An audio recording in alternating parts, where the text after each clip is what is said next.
Here is your weekly reading. For the first reading, we have iolite, a really great stone for crown chakra activation. Also really good to help with connection and things like that. For the first reading, it looks like it is the Four of Pentacles. So Four of Pentacles, is there something that you're maybe scared of losing? Is there something you're trying to hold on to? All really good questions to ask yourself. Or also, is there something that is making you feel ungrounded, making you feel unsafe? Well, it's really good to pay attention to what you have and hold on to those things that you have. Sometimes it could be difficult, or you may cause, like, I guess, more harm than good by holding on too tightly to what you have. The universe always gives when you, and matches your vibration. So if you're in a vibration of holding on to things, then the universe is going to hold on to those things with you. Here, this guy is just like sitting on that chest, and he is just like, I'm not letting this chest go. But there is a window that's open, a window of opportunity open for you. Always remember that not just your finances, also your groundedness, like things that ground you, and also the things that you hold closely to your heart. Sometimes the stability can feel a little bit wonky if we're always holding on to that energy. So where are you holding on to that precious energy of yours? Where is it that you can ask for help? Don't forget that you can do that. And also don't forget that when you're holding on to stuff so tightly, the universe also holds on with you because it matches your vibration. That's the first reading.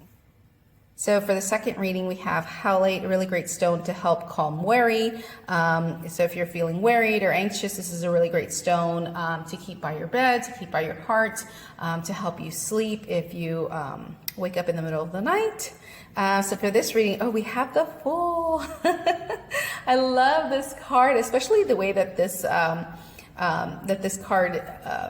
this is illustrated. This card is illustrated. She's just getting ready to walk off. And she's got her broomstick and she's just ready to go. The Fool, like, what is it that in your life that you're ready to take a leap with? Is there something that you're ready to go forward with? If there is, make sure that you're taking a look at other things that are around you. Make sure that you are taking this leap with what's in your heart, but also pay attention to what's in your mind. I know sometimes that our logic can kind of shift us back into sitting mode and analysis mode.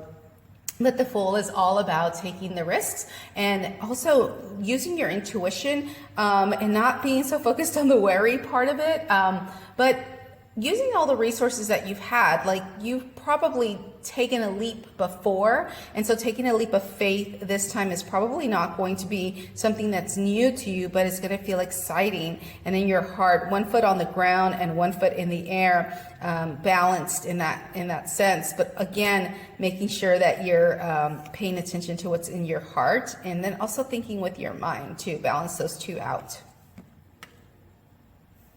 For the third reading, we have Tiger Eye, really good for motivation and courage, and the sacral chakra and the root chakra too, to help with groundedness and things like that.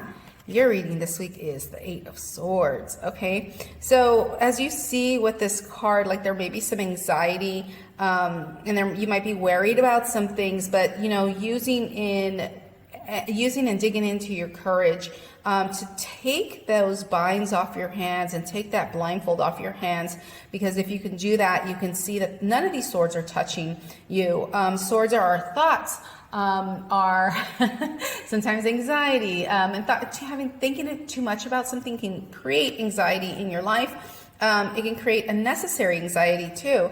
But if you can only look beyond that anxiety that's surrounding you, those thoughts that are surrounding you, the comparison of others that might be surrounding you too, maybe comparing yourself to something, or comparing yourself to where you think you should be, or what everybody else has. It feels like there could be like some comparison going on. I don't know why comparison, like, this card has nothing to do with comparison, but just feeling into it does feel like there might be some comparing of other people, like, why do they have that and why do I not have that? Like, I'm doing all the things, but also that anxiety can be a little bit not a little bit, but a lot of it disrupting in your life.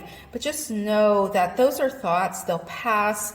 I know that it's hard to feel that way in the moment of anxiety, but if you are having anxiety, know that you have the courage inside of you, know that you have the strength and the stamina to go through that cycle of anxiety and then go back into this place of courage where you can take those, unbind your hands and see with a clear mind, and use your hands to grab one of those swords, grab that sword, grab your broomstick, grab your witch's hat so you can make magic in your life because you are fucking magical. So those are the readings for this week. I hope that you enjoyed them. I'll see you guys next time. Bye.